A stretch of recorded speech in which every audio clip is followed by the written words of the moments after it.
The relationship between the United States and Saudi Arabia is based on the Oil for Security Agreement. Since their historic pact in 1945, Riyadh has provided vital energy supplies, while Washington has ensured the kingdom's military protection. But behind this partnership lie growing tensions, fueled by geopolitical, economic, and ideological differences. That's why in this video, we're going to explore the history of this relationship, what it's built on, and what the tensions are. Let's get started. The partnership between Saudi Arabia and the United States is historically based on a strategic exchange: oil for security. With its vast oil reserves, Saudi Arabia has long been a key energy supplier to the U.S., especially after World War II. In return, the U.S. has guaranteed the kingdom's security, providing weapons, military training, and protection against regional threats, especially during the Cold War. This agreement took on crucial importance in 1990 during Iraq's invasion of Kuwait. Riyadh then hosted U.S. troops, marking the beginning of a prolonged American military presence in the region to contain both Iraqi and later Iranian ambitions. Today, the U.S. remains one of Saudi Arabia's primary arms suppliers.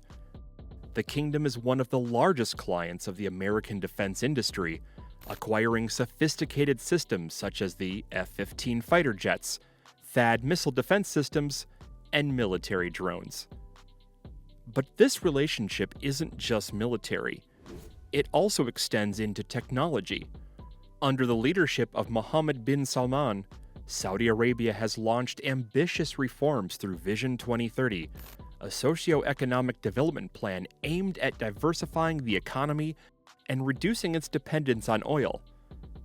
These initiatives have opened new opportunities for economic cooperation with the U.S., particularly in technology, renewable energy, and infrastructure. However, tensions exist, especially around human rights.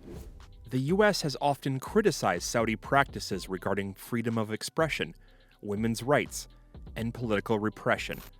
Tensions intensified in 2022 when Riyadh cut oil production despite Washington's objections, a move seen as a direct challenge to the Biden administration. But the real flashpoint is the Palestinian issue and Israel. Before the 2000s, Saudi Arabia, like many Arab nations, held a firmly hostile stance towards Israel. But the 2000s marked a turning point, with emerging shared interest between the two countries, mainly centered on regional security concerns like the growing power of Iran. Another key event was the 2020 Abraham Accords. The UAE, Bahrain, Sudan, and Morocco normalized relations with Israel under U.S. mediation. These agreements marked a historic shift in Arab-Israeli relations. Saudi Arabia, though pressured by Washington, chose not to participate. Officially, the kingdom reiterated that resolving the Israeli-Palestinian conflict was a precondition to normalization. However, Riyadh showed indirect support by opening its airspace to Israeli flights headed to the UAE. Moreover, despite the lack of formal diplomatic ties, economic and strategic rapprochements have been observed. In November 2020, Israeli Prime Minister Benjamin Netanyahu visited Saudi Arabia to discuss potential normalization, but no agreement has been reached. The Palestinian question remains a major obstacle, as Riyadh insists normalization isn't possible without the creation of a Palestinian state. Back in the US, another potential source of tension is emerging. While both countries share a goal of limiting Iran's influence, Riyadh seems to be shifting its stance.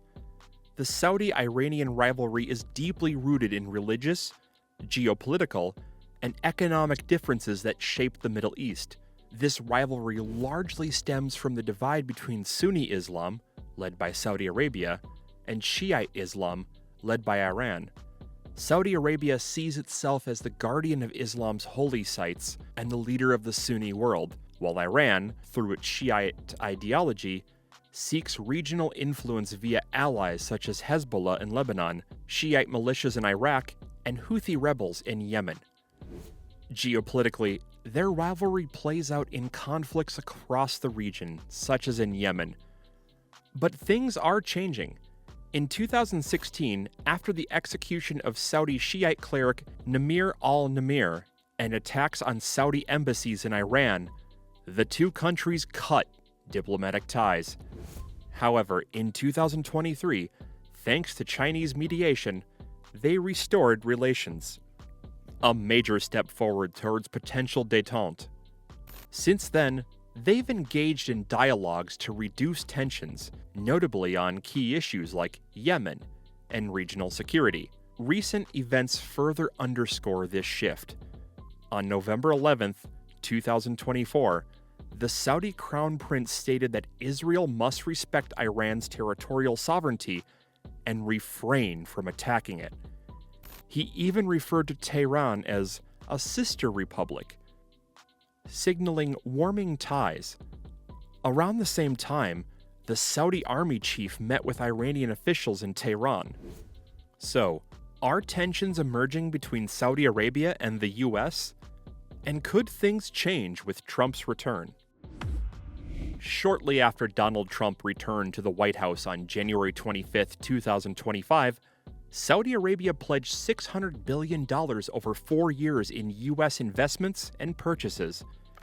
The official Saudi agency did not provide further details. However, some are skeptical since this promise represents more than half of Saudi Arabia's GDP and nearly 2/3 of the country's sovereign wealth fund. This fund, fueled by Saudi oil wealth, has recently scaled back its foreign investment ambitions. It's worth noting that during Trump's first term, the Saudi Sovereign Fund invested nearly $2 billion in Jared Kushner's firm, Trump's son-in-law. Simultaneously, Trump publicly urged Saudi Arabia and OPEC to take action to lower oil prices. He also hopes to push Saudi Arabia to normalize relations with Israel. But this seems difficult. On February 12, 2025, Netanyahu mentioned creating a Palestinian state in Saudi Arabia, which outraged Riyadh. The remarks were made during an interview on the right-wing Israeli news channel, Channel 14. At first, Netanyahu discussed Saudi Arabia's condition for normalization, that a Palestinian state be created. But the journalist misspoke, referencing a Saudi state instead of a Palestinian one.